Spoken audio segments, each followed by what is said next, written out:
I want to get to another player on that Team USA, Carmelo Anthony. He put up 10 last night. You spoke to him over the weekend. Can you share that with us? It was a rough Friday night, to say the least.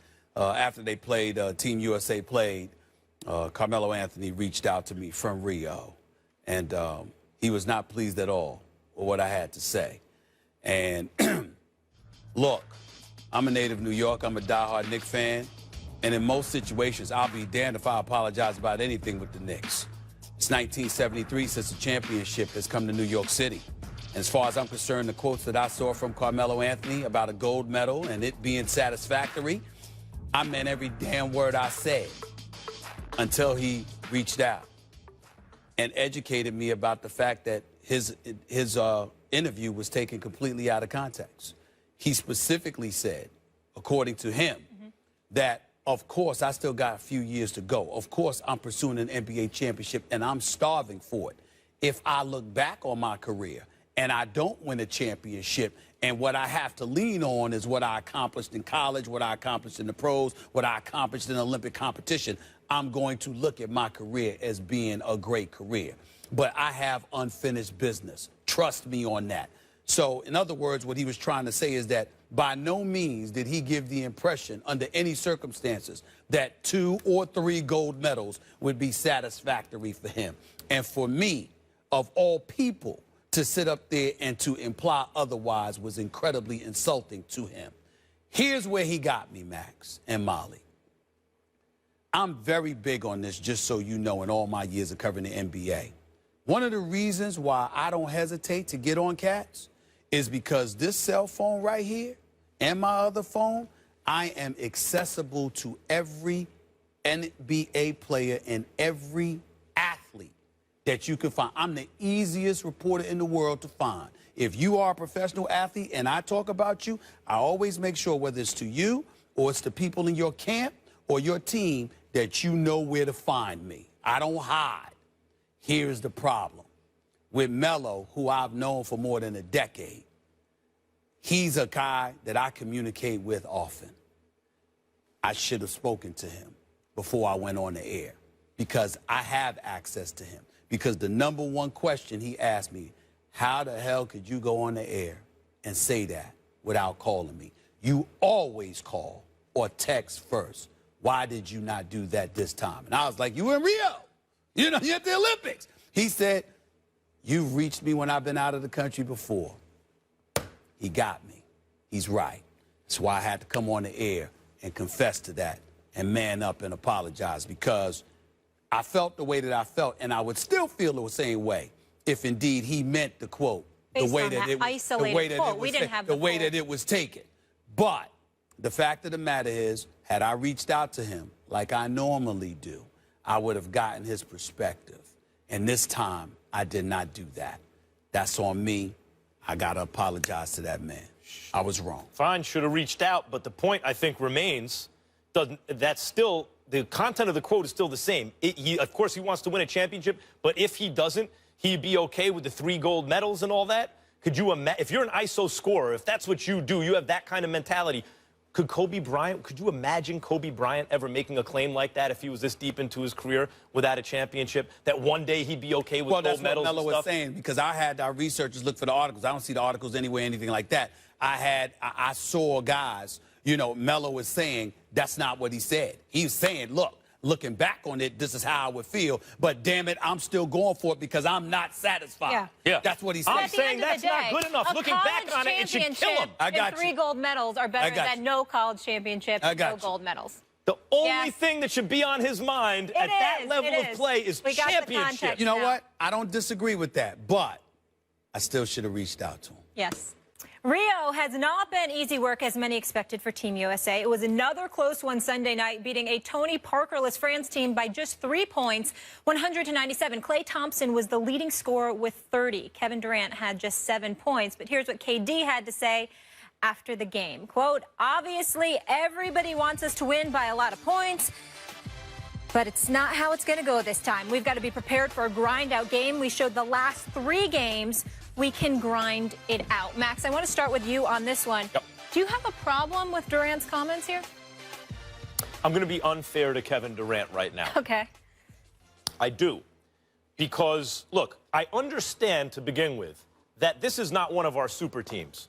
In 04, when we didn't win the gold, only 2 of the top 11 American MVP finishers, right, of the top 12 MVP, only 2 of the top 11 who were American were on the team. Didn't have Shaq, didn't have Kobe, didn't have Garnett. We didn't win.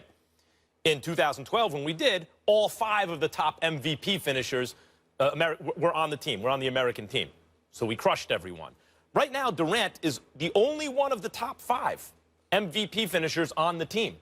So we recognize it's not one of those super teams. It's not a dream team. We had the dream team, we had the redeem team 2, whatever you want to call it. And now we have this, which is more in line with the kind of American teams that don't win the gold medal, partly because the rest of the world is caught up. They're playing against other NBA caliber players, not always all-stars, but guys in rotations, national teams that are used to playing together when these guys are kind of thrown together. I get all that, Stephen A. But Garnett is and should be compared to the greatest players who ever lived. Excuse me, Garnett. Kevin Durant is and should be compared to the greatest players who ever lived. And it's just not his kind of personality, but one of the reasons that Kobe and LeBron, as LeBron became a mature player, were so critical on the Redeem team is that they set the tone. They held players accountable. They elevated the level of play. They even call all Kobe does is shoot. No, no, no. They have a positive influence in terms of the winning culture and what's expected of the team. And when you look at Kevin Durant, on paper, you watch him on the court, LeBron James, the greatest small forward who ever lived, past Larry Bird. Kevin Durant should be nipping at his heels. But if you talk about the greatest small forwards who ever lived, Larry Bird is still going to come in ahead of Durant. Well, it's because Larry Bird won championships as the alpha on championship teams that had other Hall of Fame players, including Kevin McHale and others, and a former MVP of the finals in Dennis Johnson and Parrish and all these guys. Bird was the alpha and the unquestioned best player on those teams that won 3 championships in an era where you were going up against Western power, conference powerhouses, like especially the Lakers, as we all know. And because of that kind of personality of Bird's, even though when you look at their offense, Bird passed better and rebounded better, more of a kind of like a power forward type, but the way Durant shoots, Durant's size, Durant's ability to get to the... I mean, Durant's ability to play defense in a way that Bird couldn't, because Durant can be an excellent defender when he chooses and is generally underrated. He should be right there. But this little thing in his personality that's really brought to light here, where the kind of teams that crush the international opposition, those are the Legends teams. And this is something less than a Legends team. And the best player is Durant, but he really should be in that first category. And it's that kind of beta personality, I think, that's stopping him from being there. Anyone who wants to rip their hair out about that, I get it. It's not fair to hold him or anyone to that standard, but Durant's own abilities and talents and track record so far indicates that that's the group to which he really belongs and yet somehow hasn't yet joined. I think this is a reflection of that. Well, you're wrong on several fronts. Number one, it's totally fair to judge Kevin Durant that way. The way that you judged him, you threw it out the window by saying maybe it's unfair. It's totally fair. He is one of the top 3 players in the world. Your critique and dissection of him is appropriate. It is right on the money. Kevin Durant is one of the top 3 players in the world. Kevin Durant is a superstar. Kevin Durant should be mentioned amongst the all-time greats in terms of his talent. But his lack of production, meaning a championship, combined with his unwillingness to be that alpha dog per se, has inhibited him. There is no way around it. But let me tell you the points that you're missing more than anything else. Pointing the finger at Kevin Durant in any other way outside of what his talent and leading the way in that regard should do, I think you're missing the boat. To me, the people most responsible is Team USA. These are superstars that you got to commit to winning a gold medal. Why the hell do you have them in Las Vegas for just a week? And then after just a week, you got these week scrimmages set up. It's got them in Las Vegas for training camp for a week. And then afterwards, you got these week scrimmages set up. Excuse me, whether it's Australia or Serbia or France or whomever, these are grown men who play together. The chemistry, the cohesiveness, the camaraderie, all of that stuff is there. Not to mention patriotism, because we might wear the red, white, and blue, and we might sing it, but everything about our nation as it pertains to professional sports leans and veers towards individual brands being elevated above all else. You don't get that impression with the other teams, globally. And so that's a disadvantage. That's a challenge that America has to overcome as it pertains to basketball and superstar players. 1 week of training camp in Vegas, after they've been chilling for the offseason, Lord knows what they were doing in terms of being lackadaisical, understanding that the 82-game season combined with playoff competition is going to take place, lavishing in wealth and fame and beyond, not to mention commercials and building their brand and doing all of this other stuff in the offseason, and all you've got is 1 week in Vegas for a training camp, and then after that, the weakest stiffs of competition that you could think of in order to prepare them to go up against grown men, even when you recognize the fact